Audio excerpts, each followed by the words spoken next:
For more content, and to ask me a direct question, subscribe to my Patreon. Women don't leave good men because goodness is the problem. They leave because goodness is all he has. A good man who is predictable, available, over-communicative, and emotionally transparent kills the very thing that created her attraction in the first place: mystery and tension. When she first liked you, she didn't fall for you because she had your soul fully mapped. She fell because she couldn't quite read you. She didn't know where she stood. She felt you were a little above her, slightly out of reach, and that uncertainty made her obsessed. The moment you start mirroring her, over-texting, responding instantly, explaining how much you like her, and trying to reassure her, you become like that teacher who tries to be one of the students. Fun at first, but subconsciously despised and not respected. You think you're bonding. She feels you dropping your frame. You become reactive, not directive. Instead of being the man she tries to impress, you become the fan, trying to keep her entertained. She says she wants communication, openness, consistency, and then quietly loses desire the second you give it without restraint. Understand this. Women stay hooked on the man they can't fully control.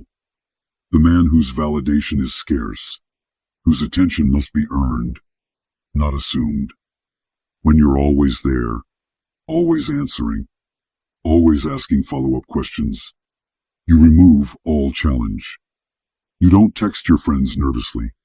You reply short, without fear of silence. With women, you start texting like a supplicant. Hey, how's your day?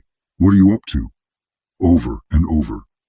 That's when she feels she has you in her pocket, and the chase dies. Once she feels she can predict you, she starts looking for a man she can't predict. A good man often makes the fatal mistake of thinking love is maintained by comfort rather than by polarity. He over-validates. He double-texts. He fills every silence. He's terrified she might not respond, so he overcompensates. Long messages, constant reassurance, endless interest. In his mind, that's loyalty and care. In her subconscious, it's proof he has no better options and no self-control. Scarcity creates value. Abundance destroys it. When you drown her in presents, she instinctively raises your price to zero. Meanwhile, the man she leaves you for, or the man she can't forget, is usually not better than you. He's just more difficult. He doesn't chase, doesn't explain, doesn't spam her with questions. He answers simply, sometimes with a single emoji, sometimes not at all. He lets conversations die if she doesn't invest. He's willing to lose her, and that ruthlessness makes her feel he is above her level. Someone finally better than me, as her ego interprets it. She ends up chasing him the way you once chased her. Women also leave good men because these men refuse to enforce any standards.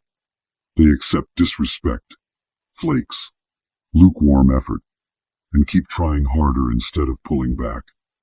When I stopped chasing and told women, hey, you should text me, many unmatched or disappeared. They were only there for validation. Good. Their exit was a gift.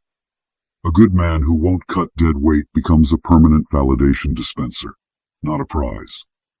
She feels no consequences for bad behavior and eventually despises him for his softness. From my point of view, women don't abandon goodness. They abandon men who trade power for affection. You can be moral, kind, and loyal, but if you give away your mystery, your standards, and your scarcity, you forfeit her respect, and, with it, her desire. The men she stays obsessed with are not necessarily nicer or more ethical.